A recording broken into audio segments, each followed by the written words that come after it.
Kayla, welcome to 10 Minutes with Anthony, who's here with his dog. Yes.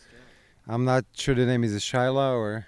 Schatzi. One of the most biggest mistakes a lifter will make is bad form. And, it's very similar to, like, say, if you wanted to play golf or you wanted to be a baseball player. There's a certain way you throw a ball, there's a certain way you swing a bat, there's a certain way you swing a club. You have to learn how to properly do that before you practice. I mean, something like hitting a golf ball, hitting a baseball, something that takes hours of practice, and it's no different than lifting weights. So if you learned to swing a golf club a certain way, and it was not the proper way, and you're hacking and you go practice for the next 10 years and you're playing, you're never going to be as good and you're almost wasting your time. Well, it's no different in weightlifting. There's a certain way to do these movements. There used to be an old school guy used to tell me that if you lift like this, when you go out on stage, you're going to pose like this. It's a movement, and one of the, I often see, you'll see like, one I see all the time is lateral raises for the front deltoids. And guys often will, have way too much weight and they're doing this and everything. And that's okay, but you're using everything else that you're not. All you want to do is you want to just focus on your front deltoids. And the movement is this, and at the end of the movement, like you're pouring a pitcher of water. And it's very simple. And you take much lighter weight and you do maybe a higher rep, but you get the movements down, and that'll save you injuries in the future, and you'll also be doing it properly, and so it's you often hear all the time, practice makes perfect, but there's some fine print to that. It's perfect practice makes perfect. With squats is such a, you blast everything, almost your abs, your lower back. I mean, everything gets used. They would often say if you had one exercise to do, when you were on an island or something, you can only do one exercise. Squats would be the exercise you do. But the reality is you don't have one exercise to do. You're a bodybuilder. You're in a gym. You can go in as many times as you want. So there's no reason to train like that. So do you think that people should be doing mostly isolated exercises or compound ones, for general? When you it's probably different when you start. It's different when you already, train for years and years, Yeah, there's a combination of both. Your core, your meat and potatoes should be compound exercises, okay? And those have to come first. When you do your compound exercises, you would supplement them with an isolated exercise. Isolation exercise is similar to like an icing on the cake. Without the cake, the compound exercises, there is no, it's just icing, It's very important to do both. You have your compound movements, but then certain things, if you're training something, like a bicep, it's bicep. That arm needs to be stationary and lifting to the top. None of this swinging stuff, because then you get your other stuff involved. And by the same token, you can do certain things when you're training your back, pull-ups and stuff, by taking your thumb out of the equation. You can take your bicep a little bit out of the equation. But no, compound movements are most important. As you get better and you get more advanced, isolation, but never go in and, hey, I'm just going to do isolating movements.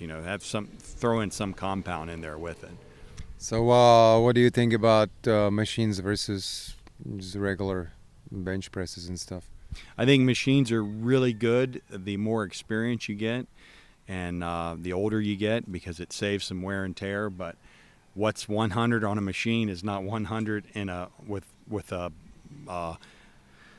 barbell and weights. It's not the same thing. It's already balanced for you. It's for your safety. It's already balanced. If you're you're not taking something off a bar, and the problem with machines is, 90% of the people misuse the way they do it. They put too much weight on there. They scream up, and then they slam it down, which is getting, it's already balanced for you, and you're not getting any of that, the descending, in your muscle is going to invoke 70% more on the descension. It's just natural. It's going to protect you. I mean, you're going to be stronger something crushing you than pushing something off of you.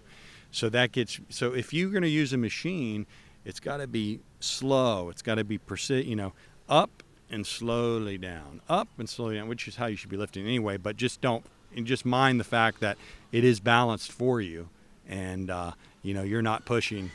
I see these guys, they leg press. They got 1,000 plates on there, and their legs don't look any different than that guy over there that's fishing with the net.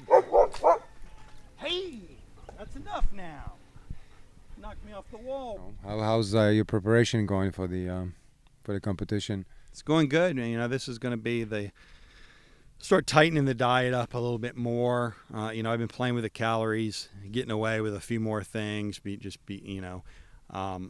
The work schedule, I have to figure that in, because I do have a blue collar job, like I said, and it's very hot out here, and you burn a lot of calories, but I just try to stick to the same method. I've been lifting in the morning, with the exception of a couple days a week. I lift in the morning, and the balance of my calories, or the balance of my carbohydrates, come before, after, and the first couple meals after that, of the which gets in the heart of my work day, because that's the energy I'm using. I can take on some extra calories in the form of carbohydrates. As the day goes on, I wean off of that, and the last meal I have is usually a couple scoops of whey isolate with some natural peanut butter. There's very few carbs in that, and what carbs there are is fiber. So and then start the day off again. So how do you work your meal schedule around your work? Do you prepare your meals, or what do you do? It's just stuff that I know that I can eat in a fast time. Like I might, I prepare them ahead of time, and one Tupperware bin, or whatever these plastic bins are, might contain a little bit of like Top Round, which is my protein source, but it's also my fat sources as well, because there's fat in that. And then with that would be some cut up sweet potato. So now I drive my truck, stop, make a delivery, come back, eat a couple of those, eat a couple of those, and then that's gone. That's one meal. That's an easy way to eat. I'm not sitting down and putting sharpening my knife and fork and putting an apron on and everything, and sitting down. I can't have anything that I cut. Really, being able to use a utensil, I'll save that meal for my lunch break, which there might be some rice in there.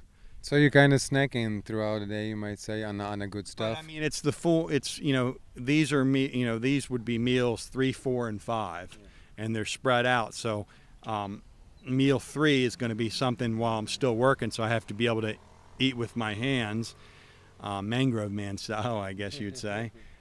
So then when I actually do get a lunch break that I sit down, that would be more like, say, some chicken and rice, and maybe a fat source like olive oil or coconut oil, something like that.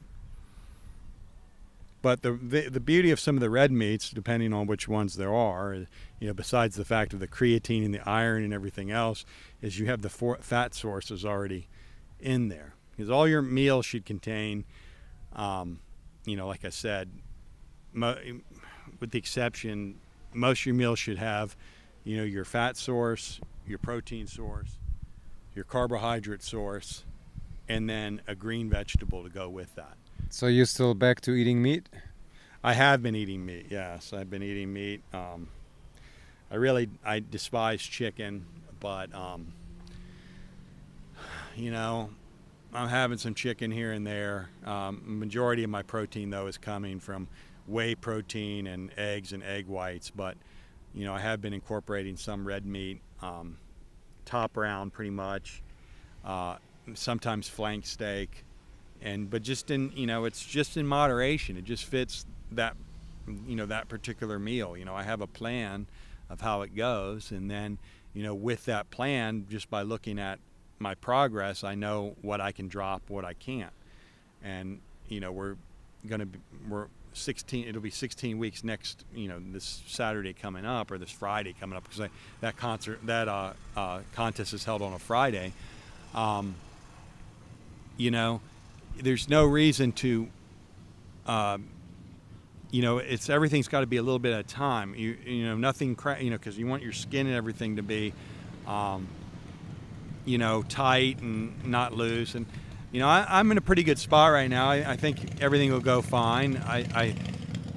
I'd like, in a perfect world, I'd like to be to the most ready 8 weeks out, and that gives me 8 weeks to, or maybe 4 weeks in between to hit something 4 weeks before, 12 weeks from now. So, 8 weeks, right now it's still, everything's pretty easy, but, I'm going to start tightening the reins a little bit. In 8 weeks, you're pretty much going to know if you're going to be worth the crap or not, Okay, I think that's all the time we have.